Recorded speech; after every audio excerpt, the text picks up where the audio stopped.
Imagine that inside of you there's a little girl and there's an adult, the strong woman that you are. If you call in the strong adult who is going to take the little girl by the hand and is going to say, I'm going to protect you. I'm going to be there for you. What would she do?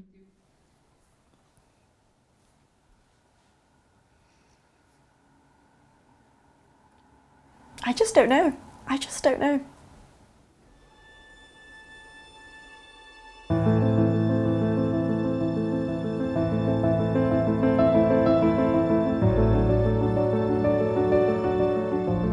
So as a career and executive coach, I support people first to find meaning in their professional activity and also find alignment, where they're in a job and maybe there are things that are not right. So how can they align with their values and find purpose in what they're doing?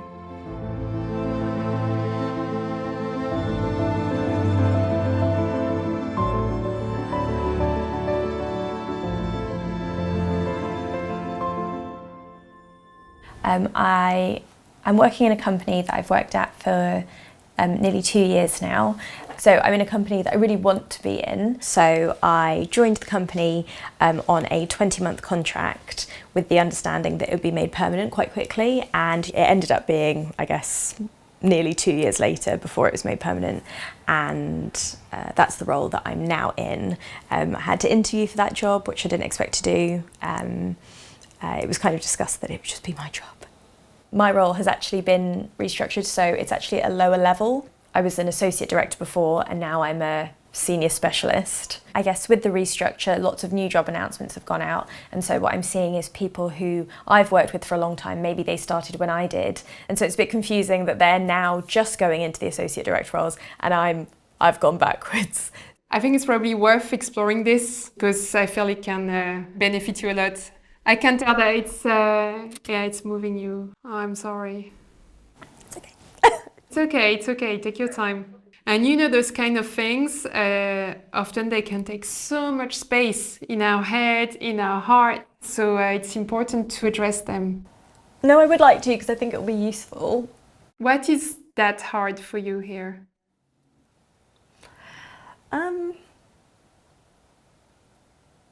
just want to feel safe at work.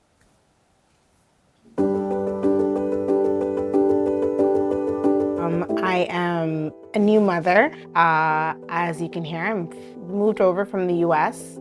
Being a new mother and starting a new job in a new company, sometimes it can feel like drowning. You're just constantly thinking, what am I supposed to do? Am I supposed to send an email? Am I supposed to make a bottle? And it's just constant thinking. How long ago did you return to work? It's been 2 weeks, so I'm back to work.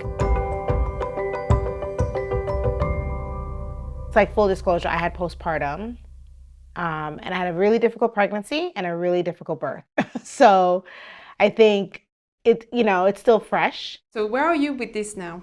I'm on antidepressants, and that has worked really, really well. I have check-ins with the perinatal psychiatrist, so that's been great. So big improvements have been on separation anxiety and guilt. When it comes to the guilt, I feel sometimes with River and accepting a role and not taking the full 12 months or longer to be with her, it's the idea that I'm missing moments I'll never get back again. What's your relationship like with your manager? Do you have a team? I'm in charge of all major revenue drivers for the company. So I report into the CEO right now. She has showed me in many ways that I'm supported. And I've even had to be vocal with her that I haven't always had this level of support from leaders. I wanted to send an email to the wide team, and I sent it to her just to verify and be okay with. And she responded I trust you, it's your team. I've never had a manager tell me that before. But I think I have a little bit of PTSD from other companies I've worked for that everyone wants to say we're a family, everything's great, but do they really mean it? It's a little bit is internal, not so much coming from the company or my leadership.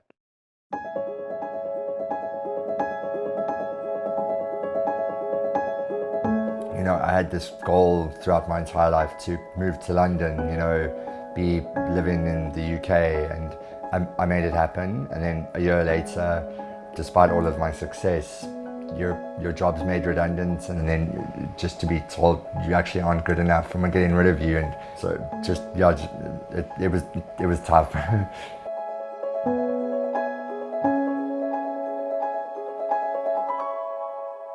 You still have all those doubts in your mind that you could fail again. Absolutely, and just because I know what's at stake, full disclosure, I'm here on a work visa, so there's really no chance for mistake. And I think because I am holding myself to this perform or die almost mentality, I really do end up stressing myself out. It seems like this experience, when you were made redundant and suddenly everything shattered, it's been really challenging for you. The confidence isn't always there because, you know, I'm very, very good with people. If you said to me right now, go chat to anyone in the park, I would go and do it. But at the same time, I would be worrying that they hate me. Did I say the wrong thing? Could I have done it better? And growing up as one of 6 boys, constantly fighting for attention from my parents, you know, I've almost always been told that I'm not good enough from my family. And I'll be honest, my mother told me, none of your brothers went to university, so what makes you think you're special enough to go? So it almost makes me feel like I'm not worth, you know, achievement, yeah. Even though I love it at the same time. So if you're letting go of those fears, who would you be? If I let go of those fears, Steve Jobs, I'd probably be a lot more successful than I actually am. I think it's great is that first you allow yourself to dream, you know, and giving yourself permission to wanting better and great things.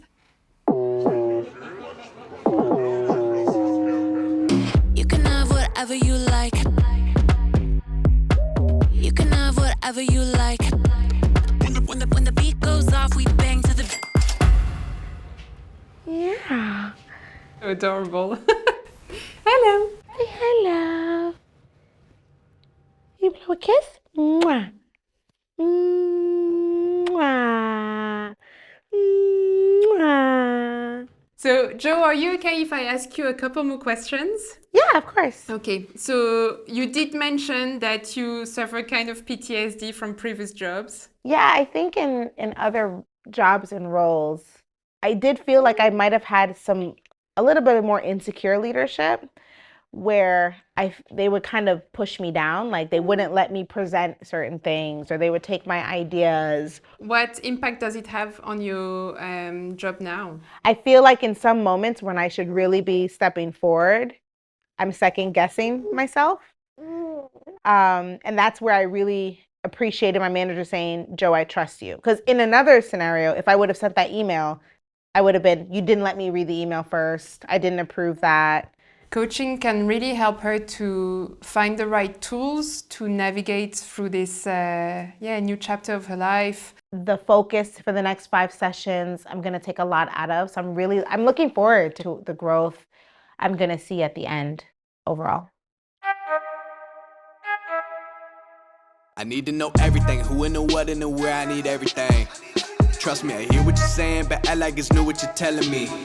Could you tell me about the last time this belief that maybe you're not enough or you're not worthy or... I'll just have to go back to yesterday's example of this particular strategy that I wrote. And I genuinely did think I'd done a really, really good job. I was then given the feedback that it's not good enough. There's basically not in these exact words, but you will not succeed in this position if you think this is the best you can offer. I then start panicking completely because, you know, there's so much at stake. And then if my leader doesn't chat to me for the rest of the day, I'm like, great, he thinks that he probably regrets hiring me, sort of thing. Okay, so you start to create a story in your mind. Absolutely. And even though I know it's probably not true, until I get that first sign of affirmation again, I almost continue to believe it, which isn't great at all, because you're not going to get approval all the time. And, you know, you will be challenged, and that's part of your growth. It's beautiful because you have this growth mindset. Instead of just seeing the negative, you decide to see the positive. I have a growth mindset in this garden, but I'm the one planting all the weeds of worry. They hate when you elevate.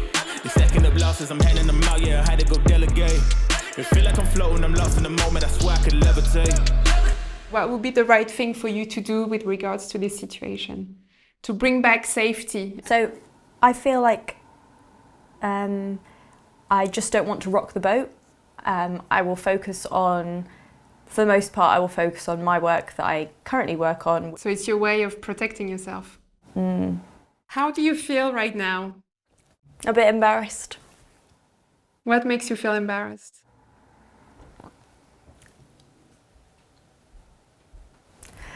Like being vulnerable. Oh, you know what? Being vulnerable is brave. It's courageous. Everyone is going through things like this. By expressing it, you're going to free yourself from it little by little. I'd really like to work on kind of reinvigorating my spirits and that ambitious spark. I think from the conversations with Frederique already, I'm feeling quite excited about my potential. My aim is really for Poonam to feel truly connected to her inner confidence. She has it, everyone has it, but sometimes the journey to find it is tricky. What do you think you're capable of? Oh, well, I don't know. I just don't know. I think I'm smart sometimes. I think I've got good ideas, but I need to be able to focus on a topic long enough to put them into action. And I think figuring out where I want to be will help me do that. Sorry, I don't know. I'm just not sure. Hey, what up, say? They'll figure out that I'm not the best person for the job. I'll lose my job and I'll be, have to leave the country. I kind of got demoted. And I understand that this may still hurt. I would be described as a bulldozer. Now that I've almost had a glimpse of potentially reaching that success, I gotta make it happen.